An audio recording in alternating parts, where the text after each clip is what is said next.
Okay. There comes a time. Truco o Trato, el programa de Víctor Lenore en Subterfuge Radio.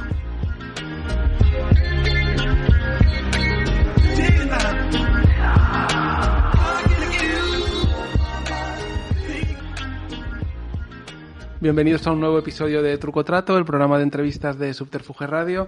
Hoy tenemos con nosotros a Elisabeth Duval, que es poeta, ensayista, novelista, periodista. Muchas gracias por venir. Muchas gracias a vosotros por invitarme. Bueno, Elisabeth ha escrito libros como Excepción, Reina y el último que ha publicado es Después de lo trans, Sexo y género entre la izquierda y lo identitario. A mí me gusta, recuerdo entrevistar a Elisabeth cuando tenía 18 años por un paper sobre los chalecos amarillos y el 15M que había escrito y que me pareció impresionante.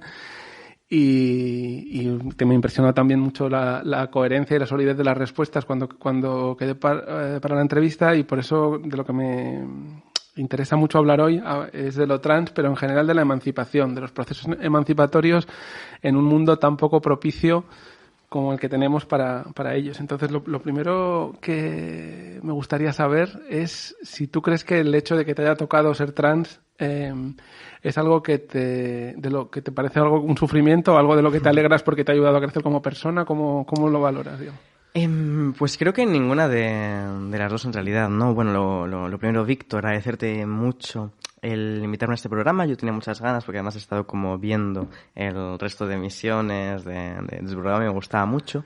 Pero continuando con el principio, no es algo de lo que me alegre porque no creo que lo trans, sobre todo ahora, como en el momento actual, sea una cosa que haga de la gente trans personas particularmente progresistas, por ejemplo. O sea, creo que lo trans no tiene por qué suponer, más aún cuando hemos entrado como en un momento histórico en el cual empiezan a aparecer familias y padres y madres de menores trans, que lo que impone históricamente son como modelos más fácilmente asimilables o integrables dentro del sistema de aquello que es trans, que no transgreden ninguna especie de norma en relación con el género, con lo cual no creo que te haga particularmente revolucionaria o particularmente emancipadora el hecho de ser trans, y por eso no me alegra políticamente de ninguna forma particular, ¿no? Lo cual no quiere decir tampoco que te ponga de partida en la casilla del conservadurismo, ¿no? Creo que es un hecho como cualquier otro, igual que hay muchas mujeres de derechas, ya documentado, ¿no? Desde el momento en el cual en la Segunda República se tiene miedo a darle el voto a las mujeres por si van a votar masivamente a la CEDA según lo que les digan desde la parroquia.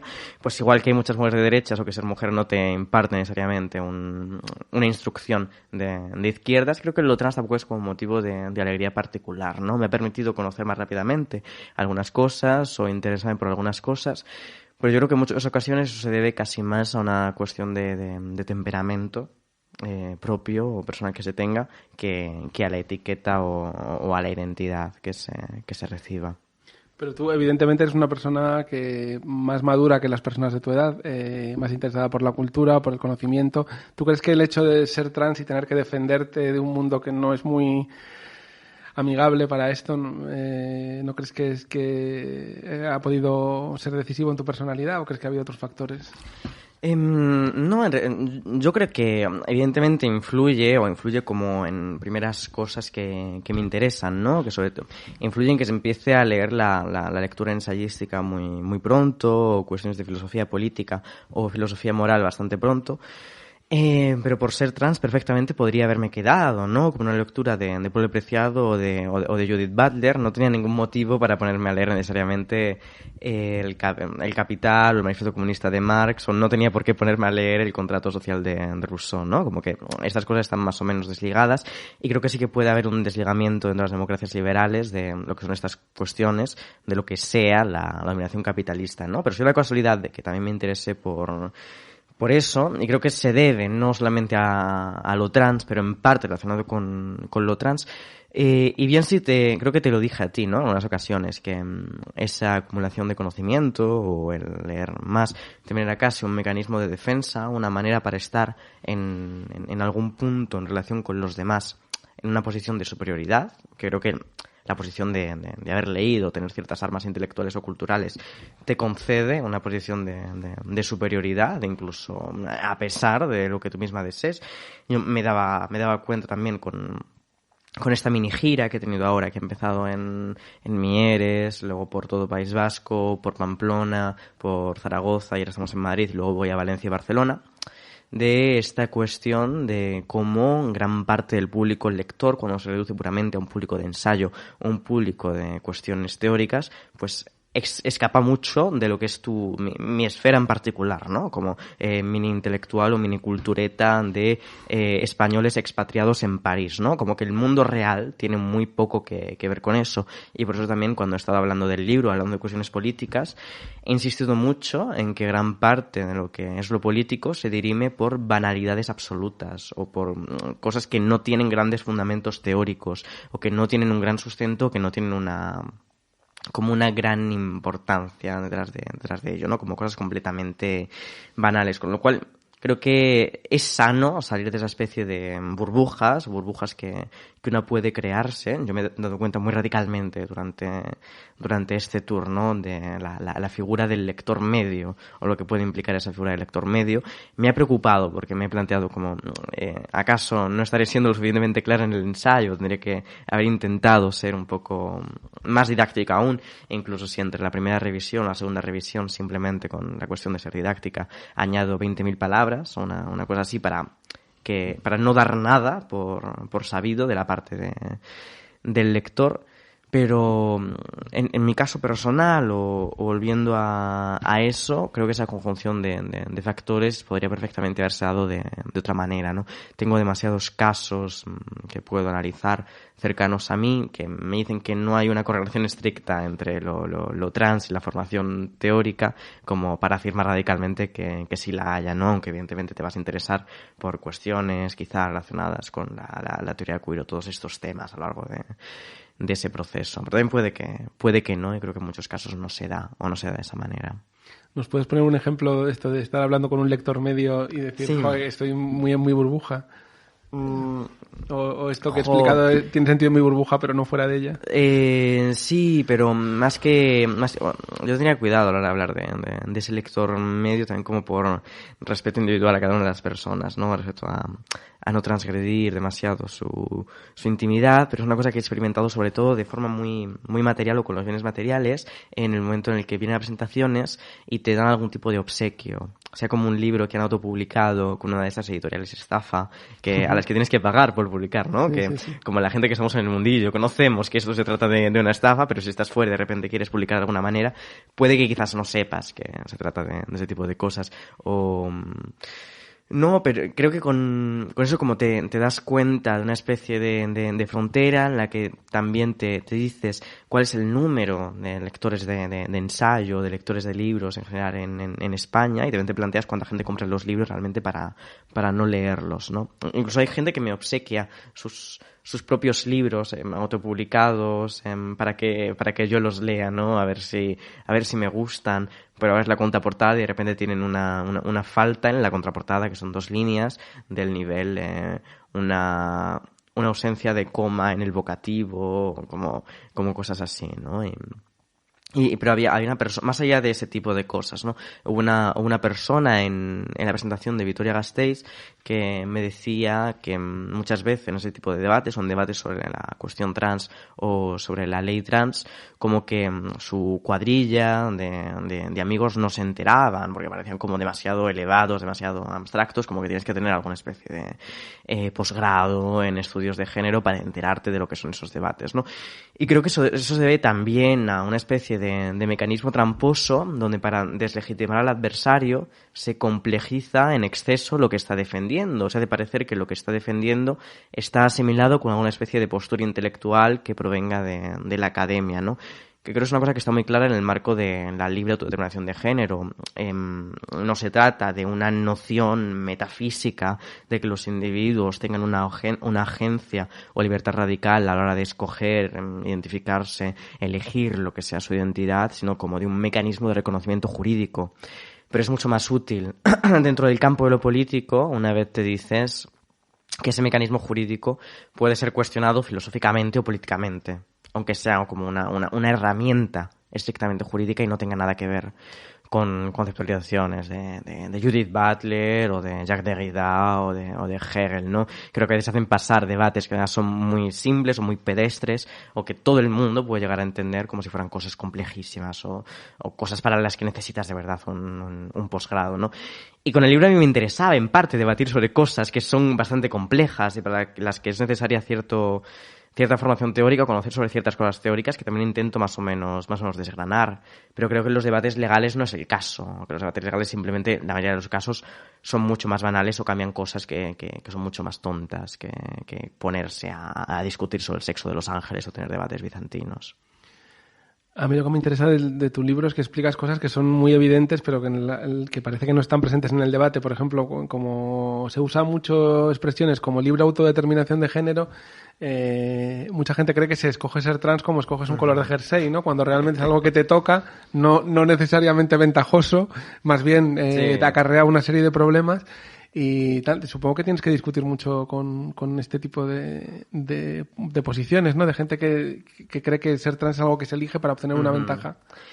Y de hecho, como que me parecía en un primer momento, ¿no? Que parte de esta cuestión de la libre autodeterminación de género, plantear el debate en estos términos, como venía en parte por una oposición a la ley trans que encontraba en ese recoveco dos cosas, que eran la primera, una manera de ridiculizarlo, como pues todo el mundo, igual que eliges vestirte con una camiseta azul, una camiseta blanca, pues eliges ser trans cada mañana, y eso no lo podemos permitir, como decía Carmen Calvo, porque pondría en peligro la integridad de los fundamentos de la identidad del resto de 47 millones de españoles.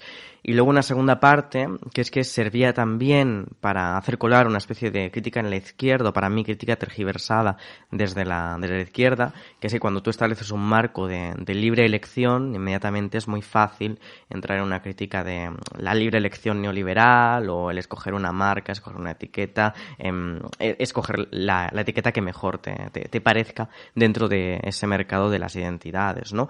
Y luego lo que me sorprendió, y lo recojo en el libro, ¿no? Era ver cómo incluso la izquierda tomaba posteriormente ese marco, lo aceptaba, lo integraba para sí. En el programa, por ejemplo, de Catalunya en Comú Podem para las elecciones de 2019, no hablan ya solamente de autodeterminación de género como una cuestión jurídica o legal de reconocimiento de la identidad libremente manifestada, sino que hablan de la capacidad de toda persona para escoger, elegir, decidir lo que es su identidad de género, ¿no?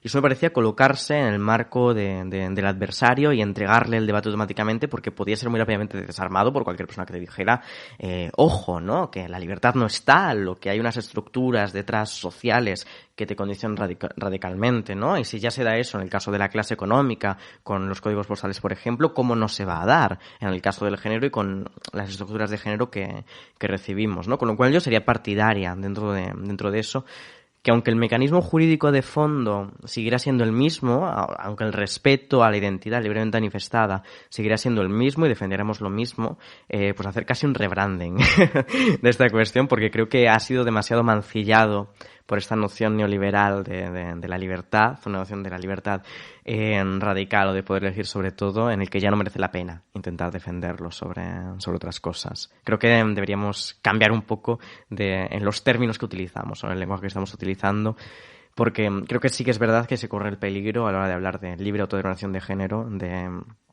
por una parte, ¿no? Parecerse demasiado incluso al discurso sobre la libre autodeterminación de la nación, que creo que no tiene nada que ver con la del género, y por otra caer en ese liberalismo de ser radicalmente libre para tomar cualquier decisión en cualquier momento, como si no hubiera ninguna influencia sociológica, cultural o incluso biológica. Creo que deberíamos aceptar el hecho de que sí que hay esa influencia y cambiar los términos en los cuales gestionamos el debate. ¿Crees que la gente que se opone a la ley trans, tal y como está planteada, puede tener alguna aunque no tengan razón, que creo que es bastante evidente desde el punto de vista del igualitarismo, pueden tener algunas razones? Te digo, yo, por ejemplo, recuerdo que cuando yo era adolescente se hablaba mucho de algunos tipos de cambios sociales, por ejemplo, los tatuajes, los piercings, se disparaba la cirugía estética. Uh-huh. Entonces ya había una crítica de izquierdas, que yo creo que es legítima, que decía que como no estamos necesariamente a gusto en la sociedad y ya hay muy pocas posibilidades de cambiarla, que nos habíamos vuelto este deseo de cambio a nosotros mismos y que queríamos, pues ya que no podíamos cambiar la sociedad, cambiar nuestro cuerpo, nuestra apariencia, tal. Creo que lo trans es una cosa totalmente diferente, evidentemente, de hacerte un piercing, un tatuaje, una cirugía estética. Pero mi pregunta es, ¿crees que puede haber que pueden tener alguna razón quienes se oponen, como de tiene que haber un límite para las cosas que podemos cambiar y llegar a aceptarnos en algún grado? Yo creo que, desde luego, pero en lo que se equivocan en ese sentido es que la ley trans no ofrece más restricciones o no provoca que haya más restricciones a la hora de obligar a la gente a pasar por ciertos aros para ser reconocidos en su identidad, ¿no? Obligar a algún tipo de hormonación o obligar a algún tipo de cirugía. De hecho, es un poco contra lo que se plantea la ley transestatal, ¿no? Respondiendo a estas sentencias que hay contra Francia en su momento y después contra Rumanía, que decían que no se puede obligar a una persona a escoger entre el derecho a la vida privada y el derecho a la integridad física. Diciendo que obligar a alguien para que tuviera su nombre cambiado o el sexo registral cambiado a que modificara su cuerpo para alguna cirugía o a través de un tratamiento hormonal era una vulneración de los derechos humanos. Y la ley trans, tal como está propuesta, en todo caso flexibiliza eso, permite que se den esos cambios legales sin que haya que pasar por algún tipo de cambio sobre el cuerpo propio, sino algún tipo de cambio físico. Que no es tampoco algo solamente que diga el Tribunal Europeo de Derechos Humanos, sino que dice incluso el Tribunal Constitucional en sentencias, hablando también del reconocimiento a menores trans, ¿no? Yo estoy desde luego de acuerdo con cualquier postura, y creo que Miquel Missé, por ejemplo, también, ¿no? Que dijera que a largo plazo lo deseable sería incitar o provocar socialmente que hubiera una mayor aceptación del cuerpo propio, incluso de la genitalidad propia. Y eso no es incompatible, por ejemplo, con tratamientos hormonales, porque una de las grandes cosas que ofrecen esos tratamientos es cambiar también la percepción externa que se pueda tener de las personas, cómo sea percibida dentro de la sociedad, y a lo mejor esa identidad mental que exige como que te traten de cierta manera, es mucho más difícil modificarlo, mucho más difícil cambiarla y es más fácil modificar el cuerpo, ¿no? Pero con cuestiones como que el objetivo a largo plazo tuviera que ser una reducción de las tasas de vaginoplastia o de las tasas de mastectomía, estoy completamente de acuerdo. Estoy completamente de acuerdo con que lo que se debería proponer o llevar adelante para la gente trans en general sería una menor dependencia de la cirugía o de la cirugía en esos sentidos. Y creo que eso es sobre todo un cambio social, pero que viene sobre todo desde el lado de cierto activismo trans, ¿no? Creo que la normalización de estas cosas que en 2015 criticaba el autobús de Hazte Oír, de mujeres con pene o hombres con vulva, creo que puede ir en ese sentido y permitir que haya con el tiempo menos y menos operaciones. También en un momento en el que con cosas como los filtros de Instagram, por ejemplo, que deforman la imagen propia que tengan los individuos, como va a haber por otros lados una mayor exigencia de operaciones quirúrgicas. Creo que lo deseable es que haya en un futuro la máxima exploración posible de las posibilidades, es decir, la mínima obligación o la mínima autoobligación impuesta que se imponen las personas a ellas mismas, ¿no? Y que el cuerpo se modifique lo menos posible o solamente lo que sea necesario. Eso desde luego que es una cosa deseable, pero me parece que lo que se equivocan es que la ley trans no legisla sobre eso, no tiene tantas competencias en sanidad porque están transferidas a comunidades autónomas que ya tienen su propia legislación sobre el tema. O sea, me parece que gran parte, ¿no?, como los argumentos contra la ley trans que se esgrimen, es lo que yerran es que esas cosas como que ya suceden o ya están legisladas en la gran mayoría de los niveles, y es algo que a mí me sorprende, tanto por parte de gente jurista como por parte de gente que se dedica a la psicología o la medicina, que es como un gran desconocimiento de cuál es la situación a nivel de cada comunidad autónoma, así como cuál es la situación a nivel de los últimos manuales que a lo mejor entran en vigor en 2022. O sea, tuve algunas preguntas, ¿no?, de una mujer psicóloga clínica en Vitoria-Gasteiz, y me sorprendía que no supiera cómo se modificaba la cuestión de lo trans en el listado internacional de enfermedades y cosas relacionadas con la salud, o que no supiera por qué estaba incluida, por ejemplo, la disforia de género en manuales de la Asociación Americana de Psiquiatría, cuando está incluida sin ser necesariamente una cuestión ligada con lo trans. porque una persona puede ser trans y puede recibir un tratamiento sin que tenga un sufrimiento intenso, y la disforia la disforia en los modelos actuales, como lo que describe, es un sufrimiento muy intenso ligado a ello, ¿no? Y me sorprendía como ese grado de... Y creo que no es desconocimiento, sino casi una instrumentalización de alguna especie de verdad, ¿no? Creo que no debemos tampoco concebir desde el pensamiento, desde las opciones políticas, que todas las ideas sean racionales, ¿no? Creo que muchas veces intentamos revestir con racionalidad o con pensamiento casi fuerte, ¿no? O que tenga algunos argumentos, ideas irracionales, miedos, fobias, que no tienen ninguna fundamentación en lo racional. Creo que hay que aclarar para la gente que esté oyendo esta charla y que no haya leído tu libro o no haya leído entrevistas sobre el libro, que tú no te quieres convertir en una experta o en una pope de lo trans, sino que dejas clarísimo que lo que quieres hacer es jubilarme, ¿no? Jubilarte, dejar claro todas las polémicas, cuál es tu posicionamiento y cuál es, explicarlas pedagógicamente a la gente para dejar de hablar de esto y poder dedicarte a hablar de cosas que hablaría cualquier otra persona, sea trans, mujer o hombre. Sobre la patria. Sobre Fratelli Tutti. Sobre el catolicismo, claro. Sí. Bien. Bueno, pues aclarado esto, te voy a pedir que saques la primera pregunta incómoda. Las preguntas incómodas de Lenore. Bueno, esta está muy bien. Esta tengo muchas ganas de escuchar tu respuesta. Me gustaría saber cuál es tu concepto de la modernidad, porque cualquiera que te vea en redes con todos tus amigos school estupendos y a la última dirán, bueno, más para situarte, esta chica es una moderna, pero realmente tu discurso sobre la modernidad creo que es más complejo, y me estoy acordando ahora de que coincidimos en un concierto de la Casa Azul es alguien con un discurso también complejo de la modernidad, que tiene canciones como Todas tus amigas, que habla del lado oscuro de la modernidad actual, ¿no? Bueno, pues yo creo que más que... Porque la modernidad es como una categoría un poco abstracta, como una niebla que flota sobre todos nosotros, pero creo que más que de ello habría que hablar como de ciertas categorías sociológicas, sobre todo socioeconómicas, que son bastante determinantes, ¿no? Es decir, la mayoría de la gente con la que yo me relaciono, pues es gente que ha tenido acceso a cierto tipo de formación universitaria, que está inmersa como en culturas muy, muy específicas, y por eso pues ahora nos gustan cosas tales como estar escuchando trap o reggaetón, porque de repente el reggaetón pasa a ser una cosa guay, Bad Bunny pasa a ser una cosa amada por todo el mundo, ¿no? Aunque estamos escuchándolo un poco antes de que sucediera que fuera amado ciertas cosas aún no de mainstream por todo el mundo de forma radical. Pero y creo que está presente incluso en esa presunta modernidad sociológica.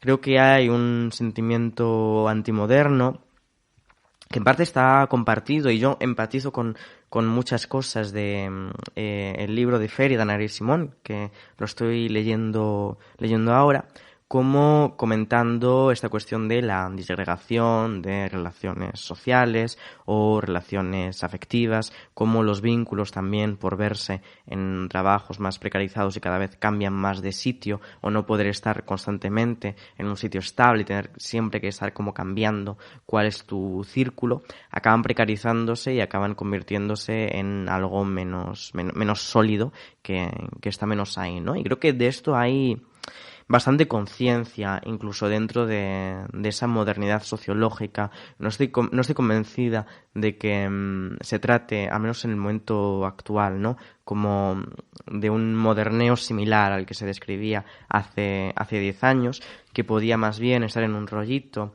y lo describió en una entrevista reciente, ¿no?, para Nortes, desde Madrid o Barcelona.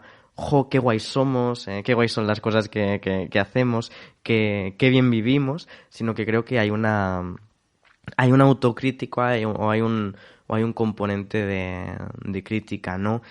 A mí realmente, aunque por códigos absorbidos o cosas aprendidas o por coordenadas sociológicas tenga una estética como más o menos guay, pues es muy poco de eso lo que me interesa. Y creo que las relaciones de pareja, relaciones afectivas como medio duraderas, una cosa que enseñan también, aparte del amor y la atención y el cariño, es a ser un poco más humilde o a tener cierta humildad, ¿no? Y creo que gran parte de esa crítica, incluso desde ese nuevo moderneo al moderneo, está presente como en la crítica a ciertas derivas, no todas, ¿no? Pero ciertas derivas del poliamor, como ese mercantilismo de cuerpos o neoliberalismo sexual, que simplemente es una consecuencia de las lógicas socioeconómicas del tiempo en el que estamos viviendo y que yo creo que hay que combatir. Sí, yo creo realmente, cuando he dicho esto de tus amigos estupendos y cool de Instagram, yo creo que la modernidad actual, la gente que tenéis entre 20 y 30 años, es mucho más saludable que la de sus equivalentes de mi generación. En parte, supongo, porque hemos cometido errores que han sido públicos y la gente ya los ve más, o porque sois más listos y leéis más, pero que no es una modernidad tan criticable, yo creo, como o es una modernidad más consciente de sus barrancos que la que tuvimos nosotros.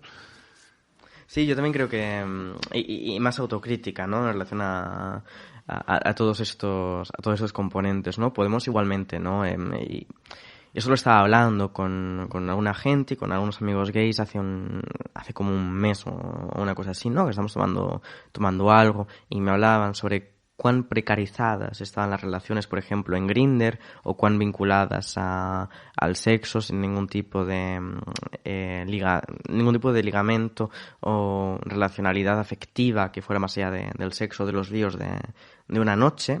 Y comentábamos, ¿no?, como análisis un poco sociales a gran escala, y que realmente ese modelo de uberización de las relaciones éramos capaces de analizarlo, aunque parte de la gente que estaba ahí participara de él, porque no le quedaba otra, ¿no? Somos también víctimas del sistema en el cual estamos habitando. Cómo iba a ser exportado, cómo estaba ya siendo exportado también para relaciones heterosexuales, y que el futuro que le deparaba, según el sistema socioeconómico en el que estamos, a relaciones entre hombres y mujeres heterosexuales, era muy parecido a lo que hay en buena parte del mundo gay, de líos, polvos de una noche que no tienen mayor trascendencia, que son solamente como una especie de liberación de tensión sexual, que recuerda también, ¿no?, como a quizá población un poco más protestante, o países como medio protestantes, o países en los que hay ya una gran frialdad o distancia entre los individuos, o cosas que han sucedido ahora con el COVID. Yo creo que puramente por lo que es también la sociología del capitalismo, pues nos dirigimos un poco hacia eso, y eso es lo que hay que intentar evitar y contra lo que hay que rebelarse. Sí, me estoy acordando, yo no soy muy escandalizable, creo, en cuestiones sexuales, pero la última vez que me escandalicé fue por un amigo gay también que estábamos hablando y que me explicaba los extremos a los que había llegado Grindr, que no le había pasado a él, le había pasado a un amigo suyo, que había ligado con alguien, había subido a su casa, al chico que le había invitado a su casa se le había pasado las ganas, pero le dijo, bueno, enséñame el pene, si me gusta nos acostamos, si no nos gusta no. O sea, ya no es como un rollo de una noche, sino como un rollo de objetificación totalmente... No sé, yo creo que es muy difícil ir más allá de ahí. O sea, ¿quieres decir con esta respuesta que entiendes también la reacción antimoderna o antitiempos actuales que se está viviendo, ¿no? No, desde luego que la entiendo y en buena parte la comparto, ¿no?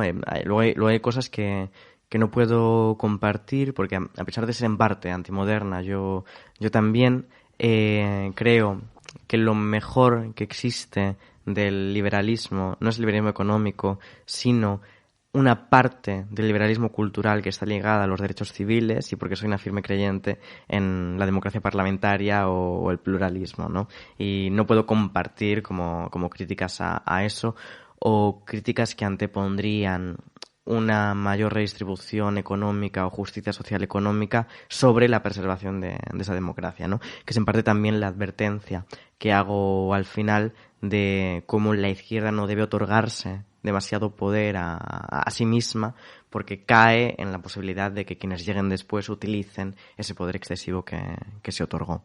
Claro, yo creo que un buen ejemplo de esto es que Karl Marx vivió gran parte de su vida en Londres porque le estaban persiguiendo en todos los otros países de Europa que tenían una legislación liberal más laxa, o sea, menos liberal, entonces era más fácil perseguir a los disidentes y acabó en Londres. Eso creo que nos debe dar... Yo creo que hay buena parte, ¿no?, del liberalismo que no está ligado necesariamente a un liberalismo económico, o lo que llamaríamos ahora pues neoliberalismo en etiquetas más recientes, que es muy importante y que hay que salvaguardar de alguna manera, ¿no? Yo creo que aun siendo como económicamente revolucionaria de izquierdas, ¿no? Creo que en un mundo bueno, en un mundo en el que la dicotomía política o las escalas parlamentarias políticas estuvieran para mí bien distribuidas, yo creo que yo sería una liberal de izquierdas. Pero no es el mundo en el que estamos. Así que paso por, en una escala del 0 al 10, estar en el 1. Creo que lo que estaremos todos de acuerdo en que eres una izquierdista heterodoxa, ¿no? O sea, porque, por ejemplo, a ti te puede encontrar en una entrevista tuya en la revista cristiana Nueva Vida defendiendo la encíclica Fratelli Tutti, o se te puede encontrar en Twitter poniendo un tuit con la roja igualda, un tuit que simplemente era la bandera roja igualda, ¿no? Sí. Luego puse tweets con la bandera roja igualda sola, o un tuit con la roja igualda con el logotipo de Hacienda o de la agencia tributaria. Pues eres una izquierdista heterodoxa. Me gustaría saber qué es lo más extraño que te ha pasado por ser eso. ¿Cuál es la reacción que más te ha sorprendido, por ejemplo, por tu cristianismo? O bueno, tu sintonía con el cristianismo. Sí, mi sintonía más bien, ¿no? Porque yo tengo el gran conflicto también interno de ser culturalmente católica, pero carecer completamente de fe, ¿no? Eso lo hablé en un podcast hace poquito, en un podcast que grabé ayer, y realmente me gustaría en gran parte tener fe, pero me es completamente ajeno o estoy desvinculada de poder creer en Dios, aunque culturalmente me identifique mucho con ello y me identifique mucho con muchas cuestiones católicas, y hay días en los que consigo más o menos tener como inspiraciones divinas o inspiraciones de fe. Pero cosas tan surrealistas no me han sucedido, ¿no? También creo porque intento mirar relativamente poco aparte de la izquierda pureta o de la izquierda que no tolera, por ejemplo, que vaya simplemente a dar una entrevista a medios de derechas, lo cual es una cosa muy absurda, ¿no? Porque no toleran que les des una entrevista a medios de derechas, pero luego son perfectamente capaces de votar a un candidato que hizo gran parte de su carrera acudiendo a Intereconomía, ¿no? Es como, tienen una especie de cacao mental importante en ese sentido sobre cómo darse a conocer, y están mucho más contentos simplemente quedándose en su gueto interno, retuiteándose entre ellos y dándose bola como entre todas las publicaciones que estén en la izquierda mediática, a la izquierda del Partido Socialista. Pero no me han pasado tantas cosas raras, ¿no? No sé, a mí también me habrán llamado facha, ¿no? Pero bueno, yo creo que tienes la ventaja de que al ser una mujer trans llamarte facha claro, te deja un poco fuera de juego, ¿no? Eso, al llamárselo un hombre blanco de 50 años, claro, es bastante más... Claro, sí, exactamente, cuando me lo dicen es un poco absurdo, Y además con el discurso que tengo, ¿no? Es como, yo no quiero privar a nadie de sus libertades. Bueno, a lo mejor a los youtubers andorranos, pero... Bueno, creo que uno de los discursos... Y tengo que seguir cogiendo preguntas en algún momento, ¿no? Porque hace un montón. Pero, no, hace justamente 15 minutos. Te quedan 5 para la siguiente pregunta incómoda. Vale. Creo que uno de los discursos que mejor has pillado... es el de las burbujas, tanto las burbujas de la izquierda como las burbujas intelectuales en general. Me acuerdo cuando abrió Más País un nuevo espacio de debate. El Instituto de Estudios de Crítica Cultural y Ciencias Sociales. Es que se llaman todos tan parecidos que a mí se me van olvidando, ¿no? Pero tú hiciste una crítica que yo veo que son incapaces, gente de mi edad, que es que siempre se va sacando un nuevo instituto y la gente dice, este es el bueno, este es donde ya por fin nos encontramos, cuando en realidad lo que pasa es que se va dividiendo en grupitos y al final solo hablas con gente que piensa como tú, ¿no?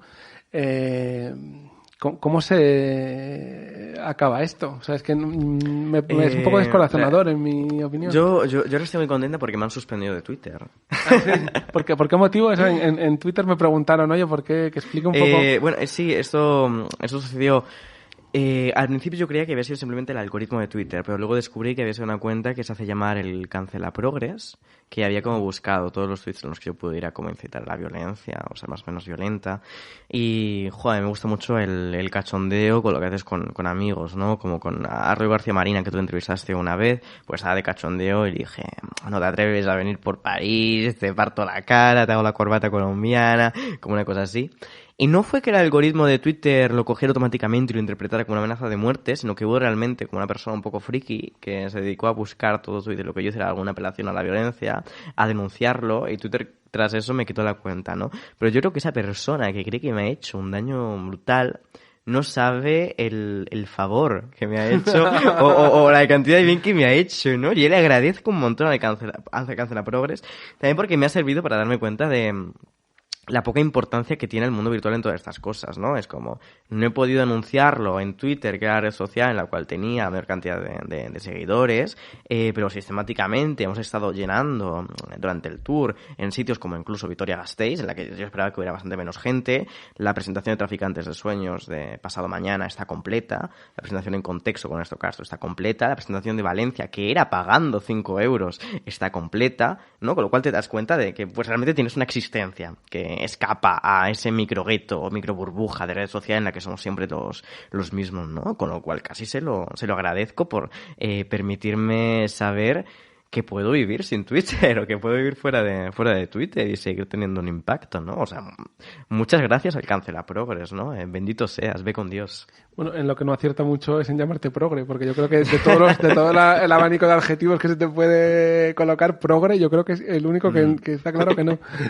Sí, y además con la reivindicación al final del libro también, ¿no? De este conservadurismo progresista, ¿no? Sí, que acabas citando el Evangelio a Lucas, ¿no? Te voy a, saca otra pregunta incómoda. Las preguntas incómodas de Lenore. Mira, pues esta nos viene muy bien. En el libro, por ejemplo, hablas de... Bueno, has tenido varias polémicas con Polve Preciado, pones un intercambio de mails, pero no acabáis... Creo, ¿no habéis tomado el café este famoso que tenéis que tomar todavía? No, y además una cosa... vivimos a 2 calles. En París. Vivimos en el mismo barrio, ¿no? Y cuando salió el libro, como que nos escribimos para ver si él se lo mandaba o si tomamos un café y de verdad se lo daba, ¿no?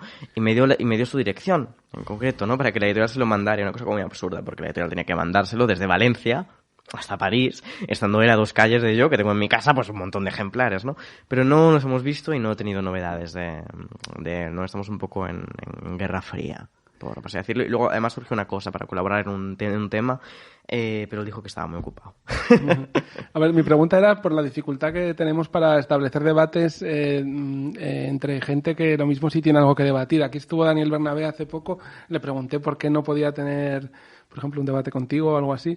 Me dijo que había pasado un incidente personal una vez en una noche y que eso le había parecido una falta de respeto y que por eso no quería hablar contigo. Bueno, no sé muy bien... No sé, exagera un montón, o sea, yo llamar incidente personal a que nos crucemos un día, nos crucemos una noche en la puerta de la huelga y que él se enfadara porque una persona, amigo mío, ni siquiera yo, que una vez que estaba yo hablando con él por la calle para decirle que por qué me había bloqueado, tomó unas fotos del evento, pues yo no hice nada en todo ese proceso, ¿no? Con lo cual tenía un incidente personal. De hecho, si Daniel Bernabé se siente como herido por las acciones de amistades o lo que sea, pues yo por ellos y por mi parte también le pido perdón, ¿no? Le pido perdón desde aquí, que sé que a lo mejor lo escuchará, o a lo mejor es una plataforma que le puede ser más accesible, ¿no? Tenía también hice, aparte de decirlo a ti, ¿no? Hablé con Lidia Berstringe, que ahora es candidata con Unidas Podemos, para el tweet que hicieron, y le dije que también intentaran hablar ellos con Bernabé para que me desbloqueara. Pero era un poco más igual, porque ya no tengo Twitter, así que ya no me puede desbloquear de donde sea. Bueno, pero tú ves aparte de este malentendido nocturno, tú ves que hay una dificultad realmente para que...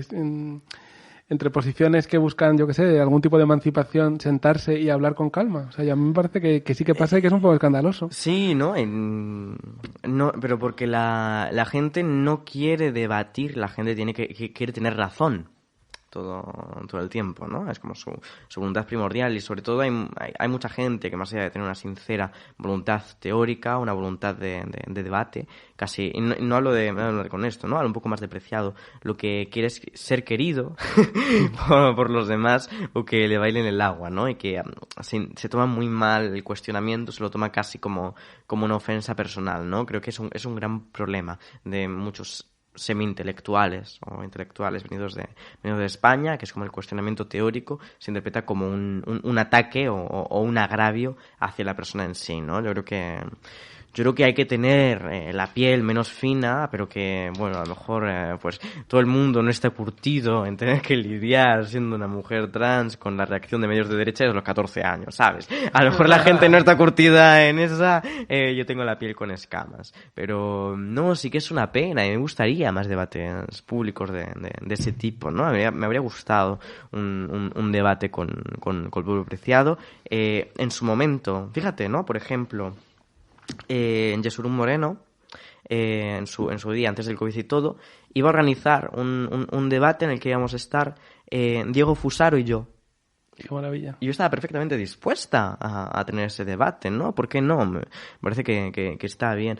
Y creo que es algo que está bien como no cerrarse esas cosas. La cantidad de veces que he colaborado con el programa de Pedro Herrero, de Parachiqui en Twitter, ¿no? Creo que está bien no cerrarse a esos diálogos, ¿no?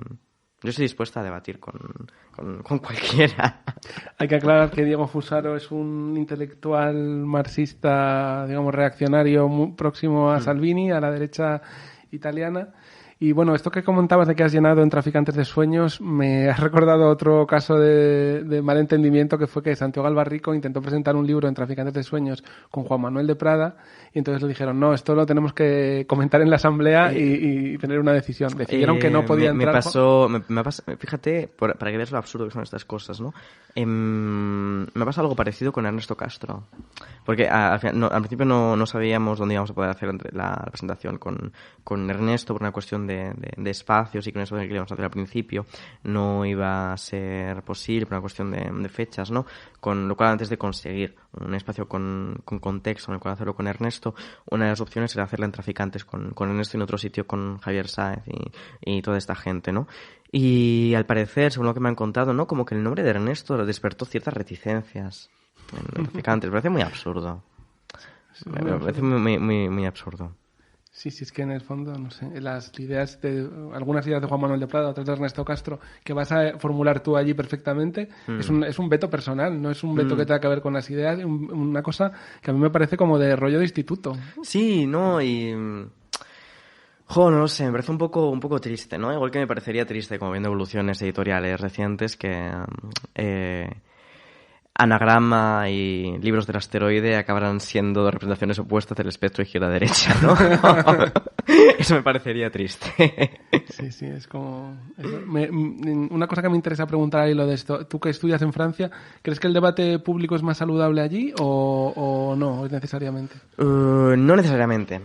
No necesariamente, y de hecho es una pregunta que me han hecho en otras ocasiones, ¿no? Me lo hicieron en San Sebastián, como preguntándome si los franceses tenían debates más inteligentes que los nuestros, y yo decía que no, y que una de las cosas con las que estaban ahora obsesionados era con el islamoizquierdismo, como este fantasma de que en las universidades las teorías postcoloniales o críticas del racismo o críticas de género lo que hacían era dividir ya no a la clase obrera, que se diría en España a lo mejor, ¿no? Sino al sujeto republicano, que era uno integral e indivisible, e incluso incitando desde eso y desde el Ministerio de Universidades a una especie de persecución a profesores que imparten esas doctrinas, porque era como malos para la República, ¿no? O sea, con lo cual yo creo que el debate en Francia puede estar igual también entre figuras públicas o intelectuales, ¿no? Tiene también vetos y a nivel universitario también está igual de mal de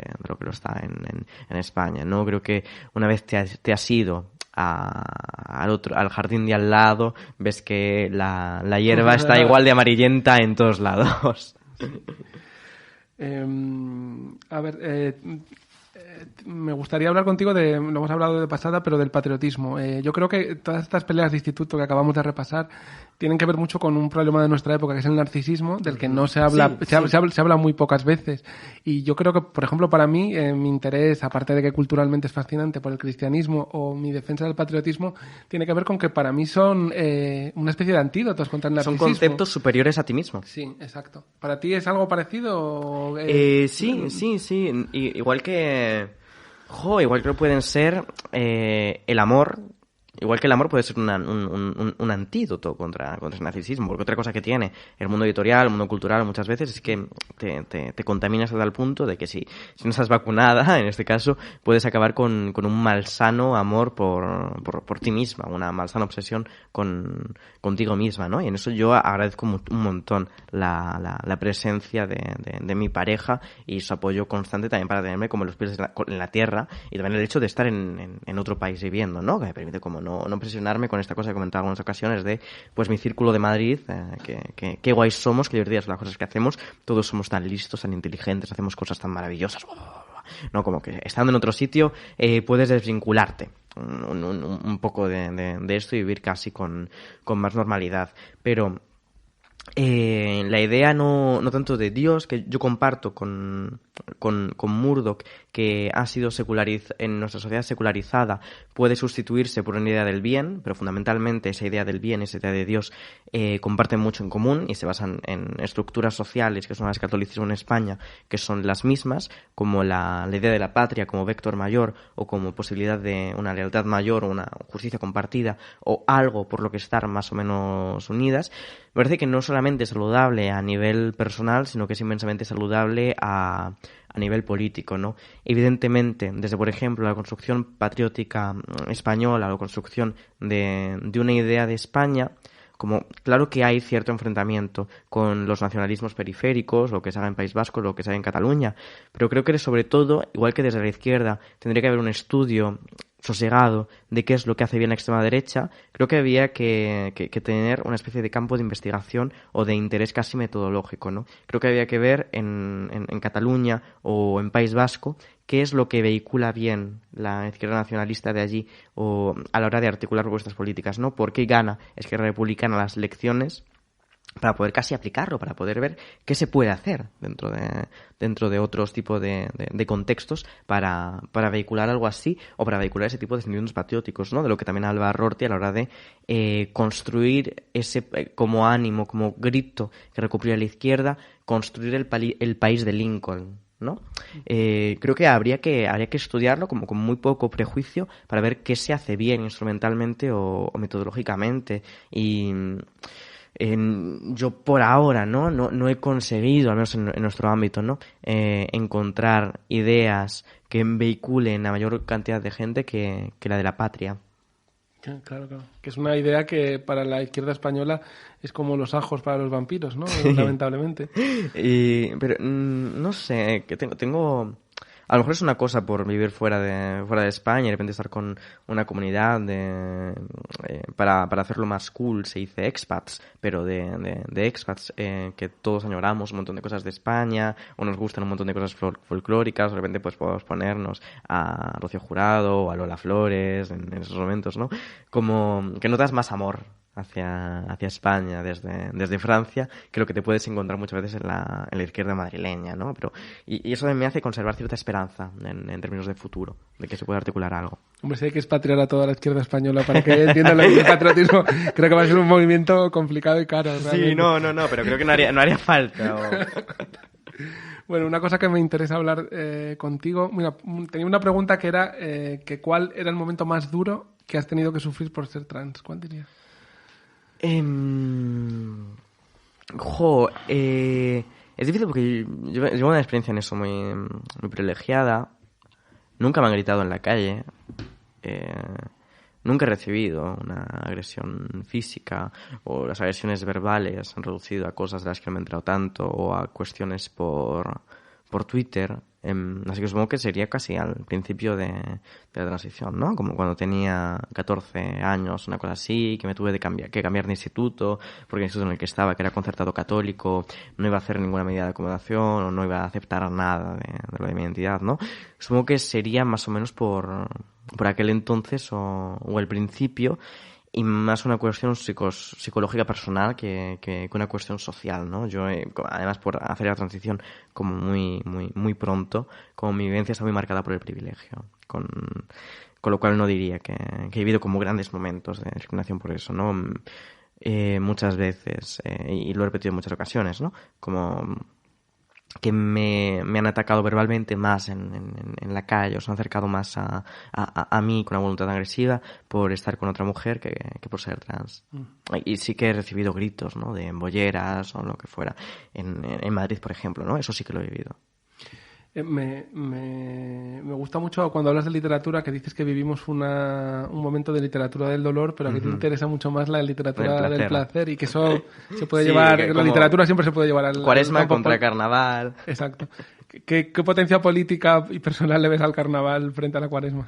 Pues yo le veo muchísima, y más ahora que estamos con la campaña madrileña, ¿no? Y que de repente Isabel Díaz Ayuso está vehiculando esta idea de la libertad frente a lo que eran los primeros estertores, Mónica García, hablando de Madrid como el nuevo After de Europa, el nuevo Magaluf de Europa, y hablando de las hordas de franceses, ¿no? Lo que creo que a lo mejor no se entendió tanto cuando elaboré esa crítica sobre cómo nunca íbamos a poder desde la izquierda vencer a la noción de libertad en sí misma o ganarle a la libertad. Es que no se implicaba solamente de proponer un modelo alternativo como de vida en guachi o de tomar cañas por el centro, ¿no? Sino que esa vida alternativa o esa vida mejor tenía que ir ligada también a todo un sistema socioeconómico que, por otra parte, Más Madrid, por ejemplo, se plantea o tiene con cuestiones como reindustrialización verde, ¿no? Que tiene por otra parte, pero ha parecido que a nivel de mensajes de campaña, como tanto el vivir guay como el cambiar nuestro sistema económico, eran absolutamente desligadas, cuando para mí eran como dos cuestiones que tenían que ir necesariamente juntas, porque para que podamos vivir mejor, como que España tenía que dejar de ser la Florida europea, o ser como el resort turístico de la Unión Europea, para rearmar lo que puede ser económicamente en dirección de otros sectores que no están vinculados con el sector servicios y con la estacionalidad del turismo, ¿no? No podía ser una nación dedicada íntegramente a servir gin tonics o a preparar la última copa para aquellos que vinieran, ¿no? Que ahora incluso puede venirle bien a Madrid durante este momento del COVID que sea eso, pero son como cuestiones muy efímeras. Y creo que la propuesta de otra vida es una manera muy buena de vender otro modelo socioeconómico y de salir de esos marcos, ¿no?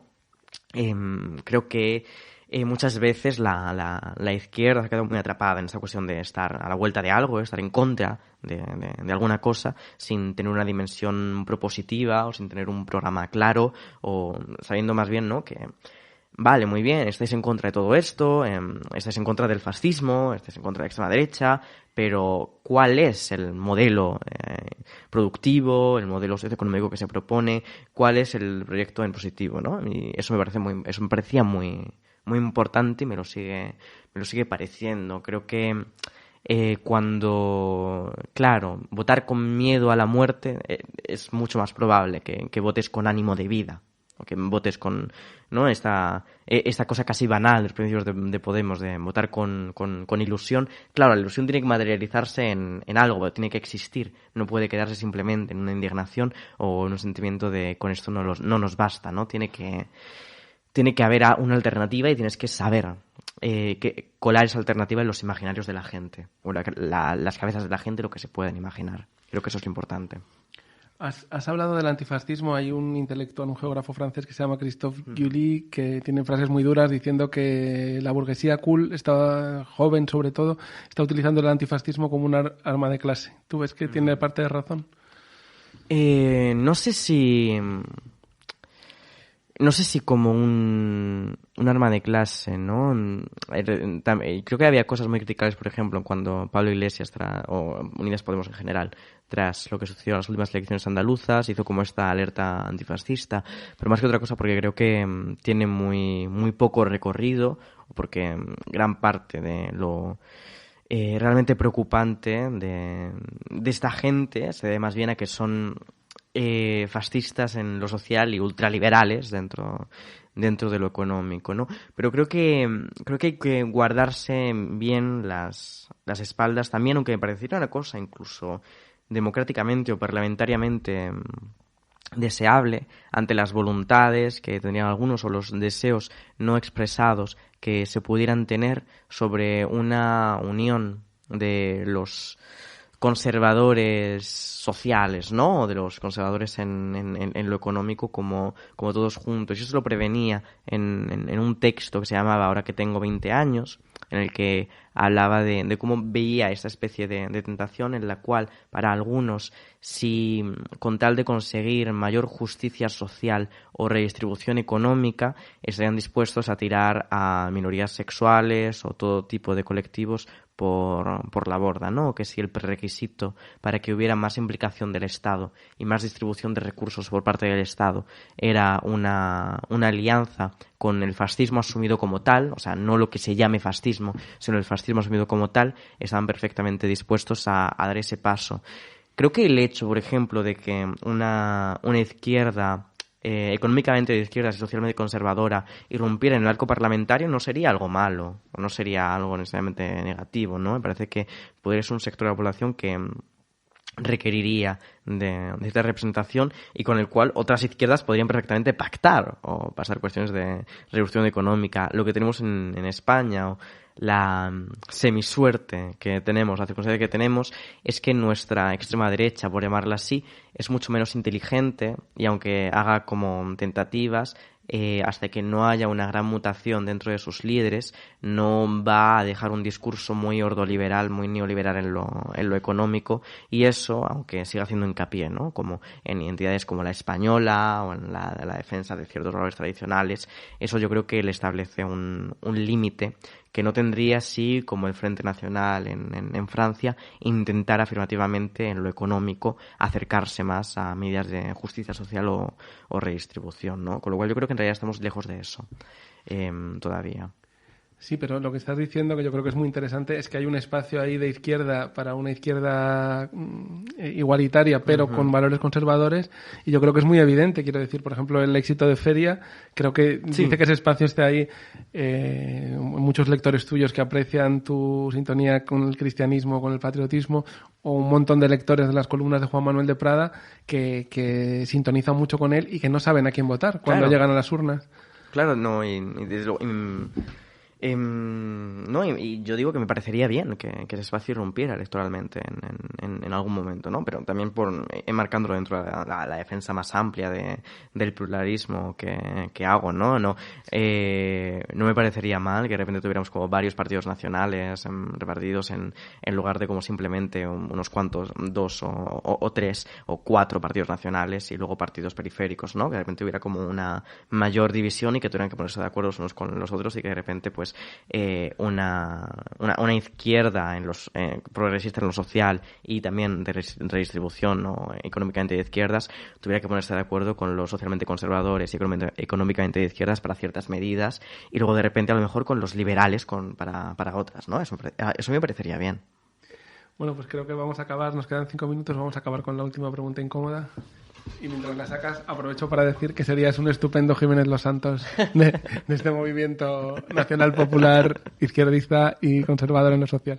Las preguntas incómodas de Lenore. A ver, esto es un cotilleo. Decías en uno de tus textos en redes que para este intenso periodo de promoción ponías puntos a los periodistas.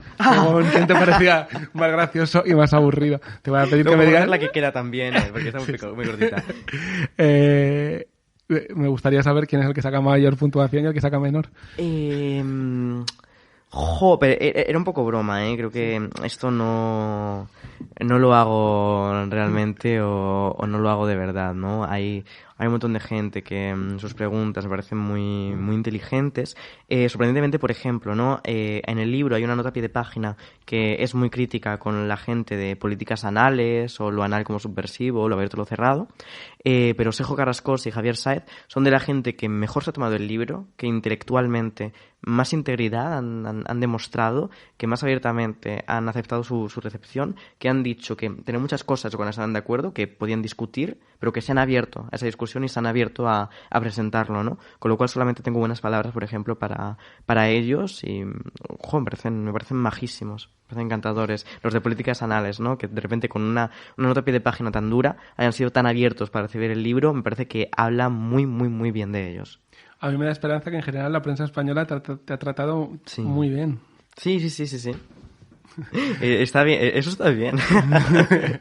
sin que haya un cheque detrás, sobre todo, ¿no? Sí, bueno, además porque es un grupo editorial pequeñito, la Caja Books, son como 2 personas. Por lo menos el mío no ha llegado, puedo dar fe. Si quieres, sacamos la última y ya terminamos. Las preguntas incómodas de Lenore. Bueno, pues esto era una curiosidad personal porque la primera vez que te vi, que fue en un concierto de la Estrella de David, de un grupo indie que yo considero bastante mal rollero. Entonces luego pensaba en esa primera vez que coincidimos en un acto cultural que fue ahí y me da la impresión de que no te pega nada, ¿no? Ese tipo de... Porque igual que la Casa Azul sí que me parece, es un grupo bastante noventero, que es un grupo de culto muy de mi generación y muy mal rollero en general. Me gustaría saber qué te atrae de eso, que me causa mucha curiosidad. Pero no, es que yo tengo gustos en eso muy variados, ¿no? A mí me gusta desde el Baby Shark remix Chunda Chunda Chunda Chunda, me gusta todo eso, como el Bad Bunny más movidito, o la canción esta de Una morena con 3 cargadores, pues eso también me encanta todo, ¿no? Me encanta también la pachanga, me encanta cuando zarpa el amor, pero también me gusta mucho la Estrella de David y La Bajona y como canciones lentitas, y tuve mi etapa en la adolescencia indie de escuchar e ir a conciertos de Love Lesbian, ¿sabes? Como todo eso lo he vivido, lo que construyó un gusto musical también bastante variado, y aunque parezca, ¿no?, una persona muy activa y muy divertida y tal, que intento serlo, soy, por ejemplo, una gran fan de Belle Sebastian. De verdad, me gustan un montón, me gustan muchísimo Belle Sebastian. Bueno, y pues, en casa con mi pareja lo escuchamos mucho. Hombre, es música muy agradable para estar en casa así a gustito. Pero con esta escalofriante confesión de que fuiste fan de Love Lesbian, creo que cerramos la entrevista en todo lo alto. Muchas gracias por venir, Elisa. Muchas gracias por la invitación. Y gracias a todas las personas que nos escucháis cada semana.